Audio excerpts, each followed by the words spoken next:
Bismillahirrahmanirrahim. Assalamualaikum warahmatullahi wabarakatuh. Perkenalkan, nama saya Desa Noviana dengan NPM 192151021. Di sini saya akan menjelaskan tentang proposal kualitatif untuk memenuhi salah satu mata kuliah Seminar Pendidikan Matematika oleh dosen pengampu Bapak Diki Nurjamil. Di sini proposal kualitatif saya mengambil judul yaitu analisis kemampuan berpikir divergen dan kemandirian belajar siswa. Yang pertama bab 1 pendahuluan ada latar belakang. Kurikulum 2013 mengupayakan peningkatan mutu pendidikan untuk menghasilkan lulusan yang kreatif dan mampu menghadapi kehidupan pada masa yang akan datang. Pengembangan kurikulum ini masih mengupayakan agar peserta didik memiliki kemampuan berpikir kreatif yang dapat dikembangkan melalui pendidikan untuk menghadapi tantangan kehidupan di masa yang akan datang karena masalah yang akan dihadapi akan lebih kompleks dan rumit. Pendidikan merupakan alat yang menentukan untuk mencapai kemajuan dalam segala bidang penghidupan dalam memilih dan membina hidup yang baik yang sesuai dengan martabat manusia. Kemudian ada rumusan masalah. Berdasarkan dari uraian dan latar belakang masalah tersebut, maka permasalahan yang diungkap dalam penelitian ini adalah bagaimana kemampuan berpikir divergen peserta didik dalam menyelesaikan soal-soal fisika. Yang kedua, bagaimana kemampuan berpikir divergen peserta didik dalam mengembangkan cara yang berbeda untuk menyusun alternatif penyelesaian. Kemudian ada definisi operasional. Agar tidak terjadi kesalahan dalam menafsirkan serta memberikan gambaran yang konkret mengenai arti yang terkandung dalam judul, maka dengan ini penulis memberikan definisi operasional. Adapun definisi operasional dalam penelitian ini antara lain, yang pertama, kemampuan berpikir divergen. Kemampuan berpikir divergen adalah pola berpikir seseorang yang lebih didominasi oleh berfungsinya belahan otak kanan. Berpikir lateral menyangkut pemikiran sekitar. Kemampuan berpikir divergen merupakan berpikir kreatif, di mana jika dalam berpikir konvergen memungkinkan pada satu jawaban tunggal, tetapi dalam berpikir divergen terdapat kemungkinan berbagai jawaban dan jawaban berdasarkan informasi yang telah diberikan dengan penekanan kuantitas, keragaman, dan orisinal jawaban. Yang kedua, kemandirian belajar siswa. Kemandirian belajar siswa adalah sifat dan kemampuan yang dimiliki peserta didik untuk melakukan kegiatan belajar aktif yang didorong oleh motif untuk menguasai suatu kompetensi dan dibangun dengan bekal pengetahuan atau kompetensi yang telah dimiliki dan merupakan sikap dalam melakukan aktivitas proses belajar yang tidak bergantung pada orang lain dan bisa mengatur dirinya sendiri. Kemudian ada tujuan penelitian.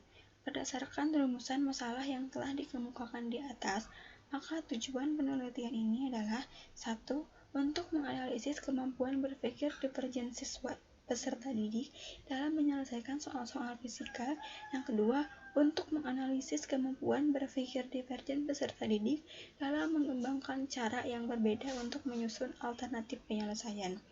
Kemudian ada manfaat penelitian. Penelitian ini bermanfaat bagi siswa, bagi guru, bagi sekolah, serta bagi penelitian.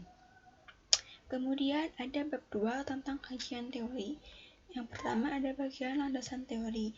Yang pertamanya ada pengertian kemampuan berpikir divergen. Berpikir merupakan suatu kegiatan untuk memahami sesuatu dan berusaha mencari jalan keluar dari permasalahan yang sedang dihadapi yang melibatkan kerja otak. Semua orang pasti berpikir, namun dengan cara yang berbeda-beda.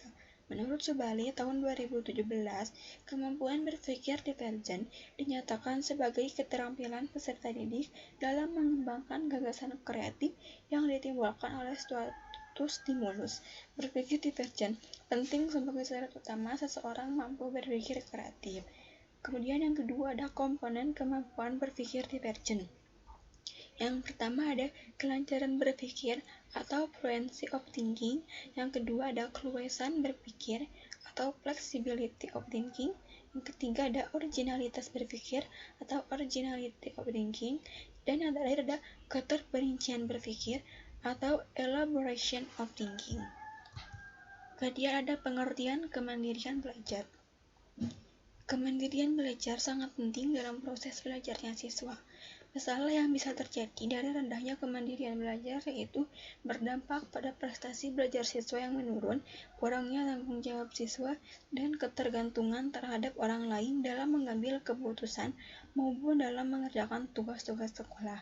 Menurut Ali dan Asrori, bahwa kemandirian merupakan suatu kekuatan internal yang diperoleh melalui proses realisasi kemandirian dan proses menuju kesempurnaan. Kemandirian belajar merupakan salah satu faktor yang menentukan keberhasilan siswa dalam belajar, sehingga sikap mandiri ini penting dimiliki oleh siapa saja yang ingin mencapai kesuksesan dalam hidupnya. Yang kedua ada ciri-ciri kemampuan belajar. Menurut Cabib Toha, ciri-ciri kemampuan belajar yaitu 1. Mampu berpikir secara kritis, kreatif, dan inovatif. 2. Tidak mudah terpengaruh oleh pendapat orang lain. Yang ketiga, tidak lari atau menghindar dari masalah. Yang keempat, memecahkan masalah dengan berpikir mendalam. Yang kelima, apabila menjumpai masalah maka dipecahkan sendiri tanpa meminta bantuan orang lain. Yang keenam, berusaha bekerja dengan penuh ketekunan dan kedisiplinan. Yang ketujuh, bertanggung jawab atas tindakannya sendiri. Kemudian penelitian yang relevan.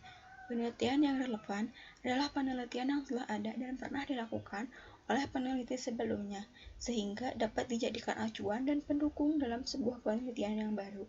Pada bagian ini, peneliti akan mengemukakan beberapa penelitian yang sesuai dengan penelitian penulis lakukan. Adapun judul harapan yaitu 1.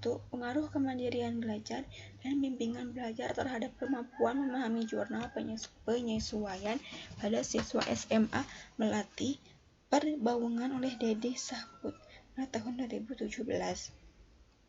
Kemudian ada kerangka berpikir.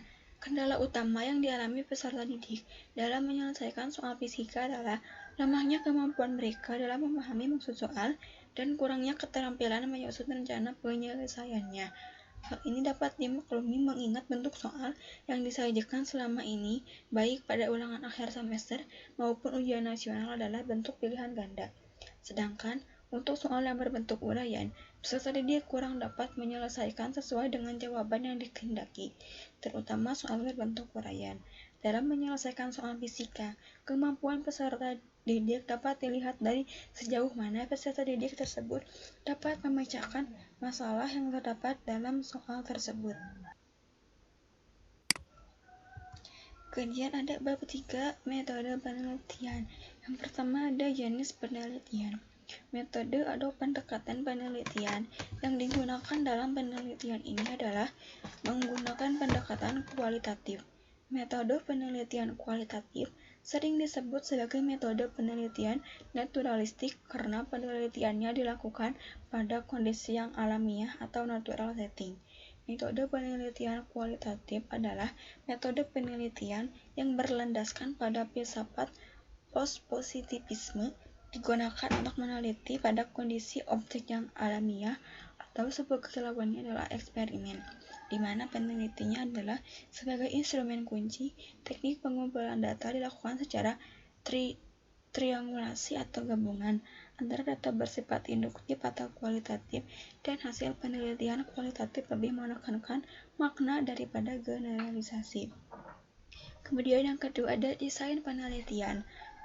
Penelitian ini dilaksanakan melalui 3 tahap, yaitu tahap persiapan, tahap pelaksanaan, dan tahap akhir. Kemudian ada subjek penelitian.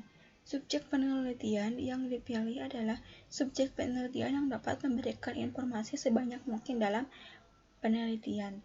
Adapun subjek penelitian dalam penelitian ini adalah peserta didik kelas 11 SMAN 9 Kota Tasikmalaya tahun ajaran 2021-2022. Kemudian ada instrumen penelitian. Instrumen penelitian adalah suatu alat yang digunakan untuk mengumpulkan data dalam suatu penelitian. Data tersebut dibutuhkan untuk menjawab rumusan masalah atau pernyataan penelitian. Dalam penelitian ini, peneliti adalah instrumen utama yang berperan dalam proses pengumpulan data. Sedangkan instrumen lainnya bertindak sebagai instrumen penunjang, seperti yang pertama ada angket, yang kedua materi dan bentuk tes, dan yang ketiga wawancara.